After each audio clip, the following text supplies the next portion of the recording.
Shalom family. So in today's video, we're going to talk about some myths that you guys are believing. Some of these myths are holding you back from actually feeling confident and taking it to the next level. You've been studying herbalism for a long time, but you haven't been helping the people that you should be helping, or the amount of people. You don't feel comfortable when it's time for you to make blends or protocols for them.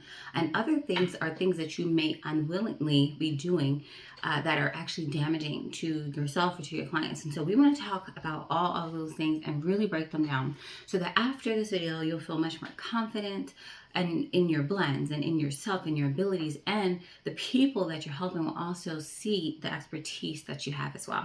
All right, so I have a little bit of notes here just so I can remember all 5 of them. So let's go ahead and start with number 1. Myth number 1 is that herbalism isn't backed by science. So a lot of times people think that it's just like hearsay. It's just things that, old wives' tales, things that, that's what they used to say back in the day. That's what they did back in the day. But people don't realize, and that's why I say African herbalism for modern times. People don't realize how relevant herbalism is today, not even just hundreds of years ago. Now, first of all, herbalism has a track record that's much longer than modern medicine, and people don't realize that just thousands of years compared to hundreds of years. That's number 1. Number 2, herbalism can do things that other modalities cannot.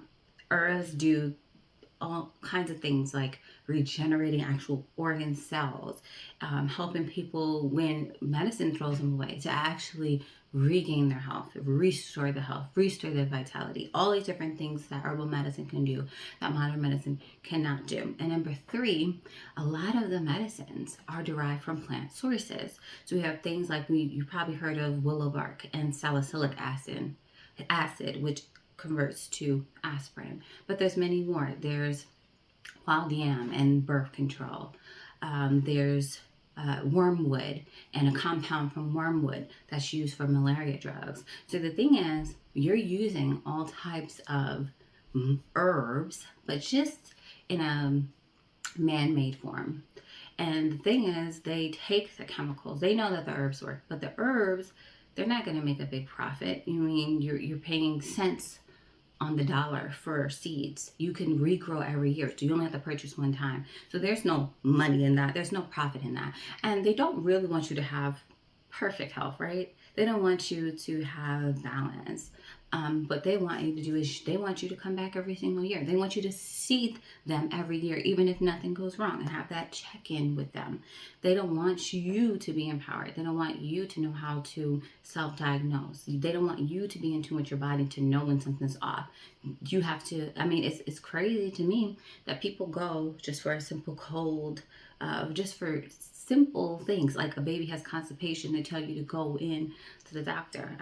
Those little things, you should be able to deal with those things at home. And so now it's just gotten to where people don't understand anything about health, about the food, where it comes from, about what the food is doing in their body. They may know maybe vitamin C is good for this, but they don't know why. They don't know the how or the why behind it. So when you think that herbalism is not equal because, it's not backed by science, there are studies that prove the efficiency of herbs, but those are not the ones that they're telling the public about. And think about all the different medicines that we have with the recalls, with all kinds of things that they told us was beneficial and now it's not. Like they just pulled like Sudafed and all these allergy and decongestants off the market saying that they don't work. Well, how many billions or trillions of dollars have they already made? So we just got to really be careful. And we call it alternative medicine, but that number 1 is the medicine that is already in our homes. It's already outside. It's already much more accessible to us. You don't need, and I'm skipping ahead, we don't need degrees, we don't need certifications, we don't need these different things. And having them can make you feel good about yourself. And yeah, some people who have them may be, more astute, but not really. So the thing though with this is that, yes, it's backed by science. Herbalism is science in the ways that I just explained. But in other ways, it doesn't have rules like the science does, or it's mathematical too with dosages and things like that. But it doesn't fall into a box where you have a one size fits all, and there's always a 1 + 1 = 2. There's always, you put this in, you get this out. And so that's why it's much more complicated. But it is, yes, it is based on, been backed by science. And science is not, thousands of years ahead. It's behind. There's still so many different plants, thousands of different new plants that are quote unquote discovered every single year. And so if you're waiting on science, you're going to be waiting for a long time. All right, so that's number one. That's myth number one. I think we abolished that myth. Let's go to number two. This is where, so we have one side of the argument. It's not backed by science. It's woo. It's some people. I had to do a video talking about how it's biblical because some people don't believe that it's biblical. Number two, on the opposite side of the spectrum, I have to let people know that herbs are not just completely safe because they're natural. So that's a big one. Everything that is natural or organic is not good for you. So you could always overdo things as well. And so what I see with clients a lot of time is and I'm definitely going to, I hate to do it because I always think about that one person, but I have to narrow down and do less and less one-on-one work. It's because it's just a lot of education that has to be done. And so it's good if people maybe have watched videos and get more familiar with you and your thought processes and things like that, your processes in your business. But a lot of times it's not like that. And I'm going to do another video about getting clients. But one of the things is referrals are not always the best thing. The reason why is, like I said, the education. So I said all that to say, there's a lot of times there's clients that work with me and they feel so empowered and so inspired and so encouraged, which is a really great thing. But it's important not to make changes on your own without consulting the health professional, whoever you're working with. And just because something is good doesn't mean that more of it is better. So there are people who drink gallons and gallons of water every day. Yes, water is wonderful. And don't get me started on the people who say that water is not good. Okay?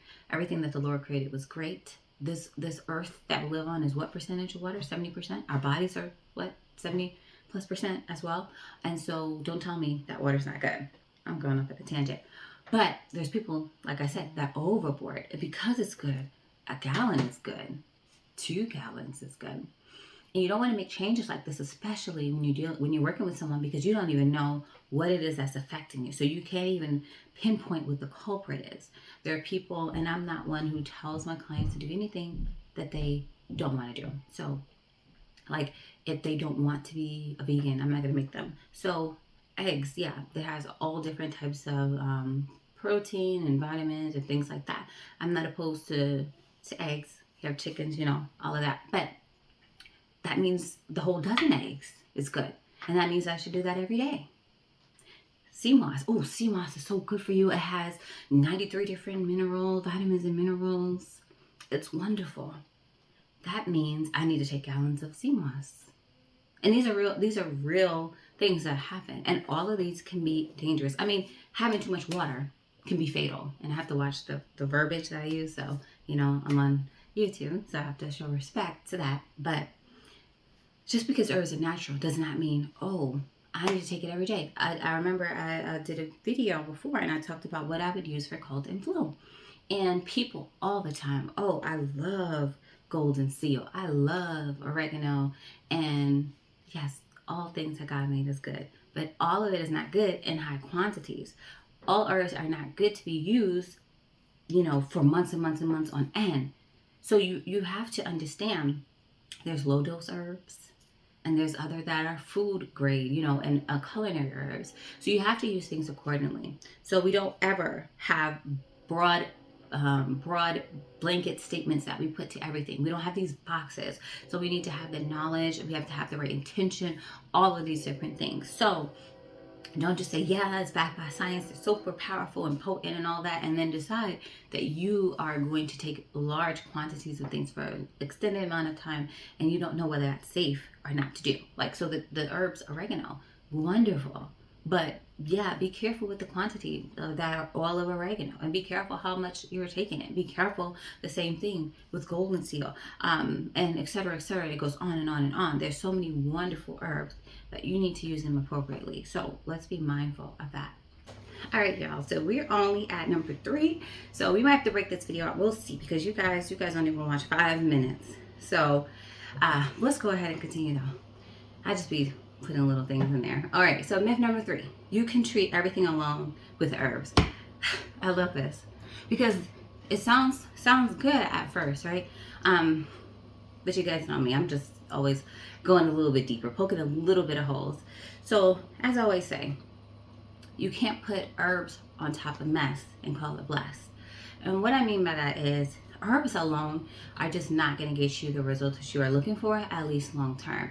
A lot of times we think that we go from modern medicine to herbal medicine, and all we need to do is just switch out just switch the herbs, and we're using that instead, and that's good enough. But actually, when we're looking at herbal medicine, first of all, herbs are for our food, or for our meat. That's what the Bible says. And so it's not just, I just go in the pantry and get this one thing and I use it when I'm not feeling well. It's food. It's all these other things. And so we need to be utilizing herbs more. But going back to herbs on top of mess is, a lot of times we let's say we have a condition. The things that we're eating are exacerbating that condition. The things that we're doing, stress or smoking, doing these other things, it's exacerbating the problem. And then we just are like, oh, the herbs are not working. No, you're not working. You're not doing what you're supposed to do. Your body is working fine. You give it a certain cause and it gives you the effect. If you really want to see how well the herbs can work for you, is give it the best environment, give it the right soil. That'd be like taking some seeds, right? Putting it in some horrible soil with no nutrients, no nothing. You don't water it, you don't do anything. You come back in a month and you're like, what's going on? You're surprised. But that's the way that we approach food. That's the way we approach herbs. That's the way we approach pretty much everything. We give 20% and we expect 100% out. So yes, we can use herbs, and herbs alone are powerful, but they work even better when we have the right lifestyle to go with it, okay? All right, number 4, herbalism is only for certain people, right? So sometimes we'll be thinking, oh, herbalism is only for hippies, or it's only for people who have certifications or different things like that. And I kind of talked about that before, but and I've said this before too, it's weird. It's just like, it's like art. Great artists, they have it since their youth. You can train them so they can get better. You can teach them techniques and different things like that. But it's something that's natural. That skill is natural. And a person who just doesn't have it will have a much harder time trying to get there. And so for you, if you feel a calling to herbalism, that's something that is ingrained in you, your God-given ability to do so. And so you can do it. There's training, there's all these other things that can help to refine you to get you to where you're going to be, or where you need to be. But you don't have to have some outward expression that's going to prove to other people. And that's what I feel that a lot of herbalists want when they are asking, what requirements, what certifications do I need? You're actually looking for external validation to show to the world that, I'm worthy to be an herbalist. But no, what you really need to do is internally, you start working and it becomes second nature to you. You become the herbalist. It's not like you do something and just become the herbalist. It's who you are.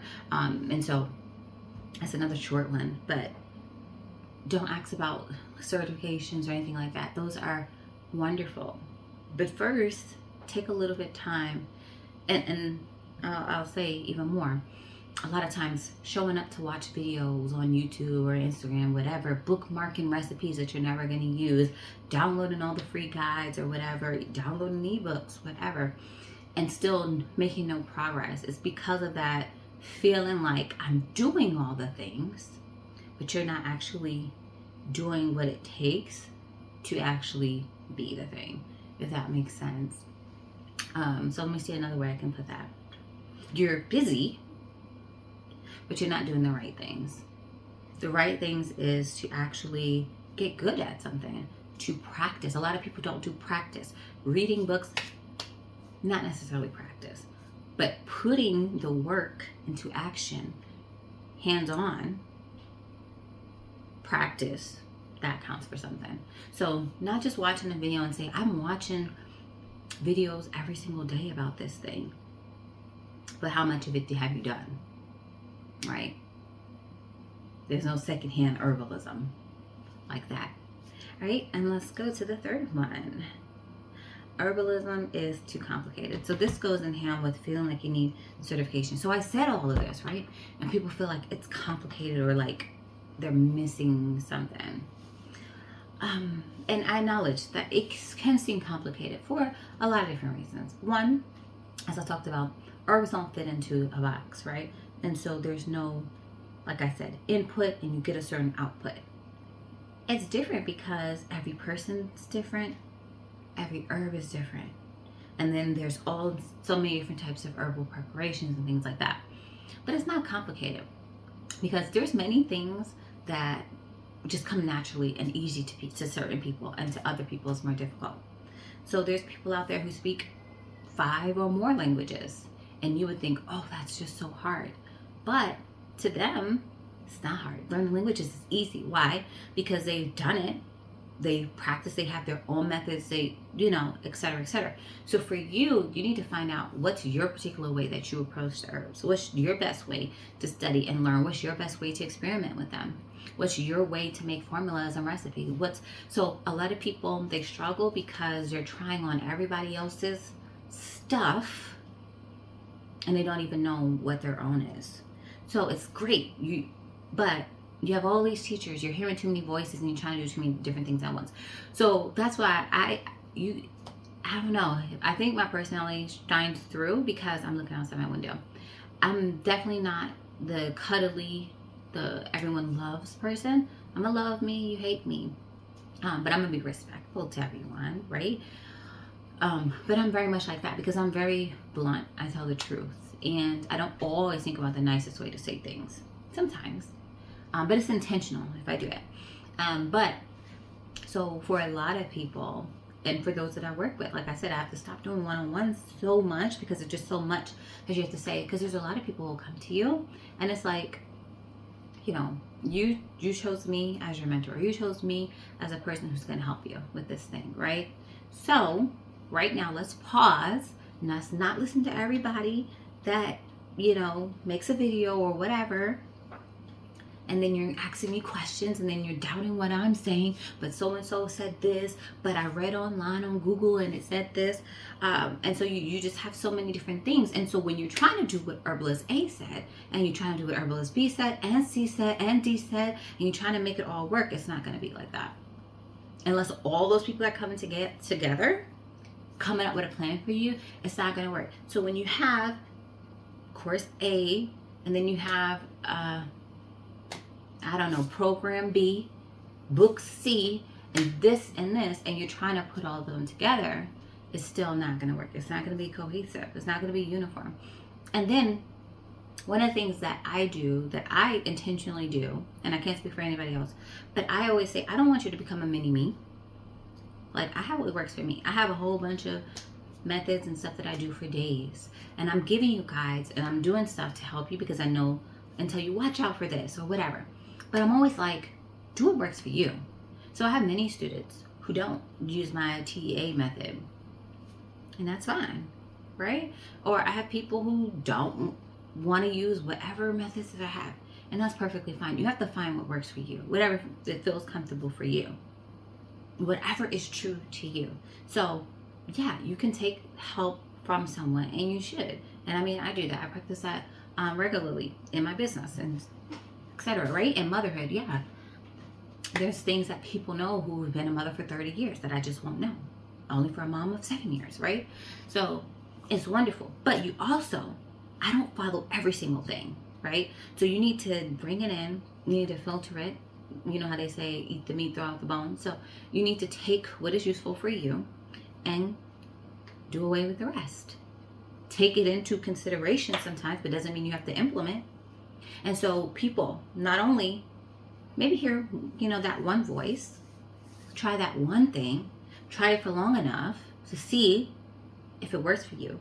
But then also hearing your own voice is very, very important. And creating your own voice and having your voice become louder is very important too. All right, so I just shared a whole lot to digest. And I hope that this is helpful to you because, you know, this was something, it's so wonderful. We have so much information out there, right? But like I said, too much information can be a bad thing too.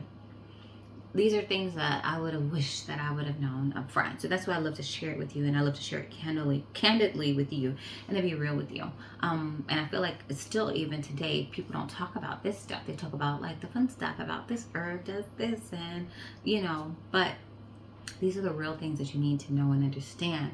So for those of you who are intentional and who are looking to take the next step to help people, to help your community, and even abroad from that, if you haven't already, check out my clinical herbalist checklist and I'll list it below. I always list resources that are beneficial for you guys in the description, so always check them out. YouTube made it a little bit harder to find it, but just press like read more and you'll be able to read more and see all the different resources and stuff that I have. All right, so let me know if this was helpful for you. Let me know your main takeaways, and then of course, as always, thank you so much for watching, and I'll see you in the next one. Bye.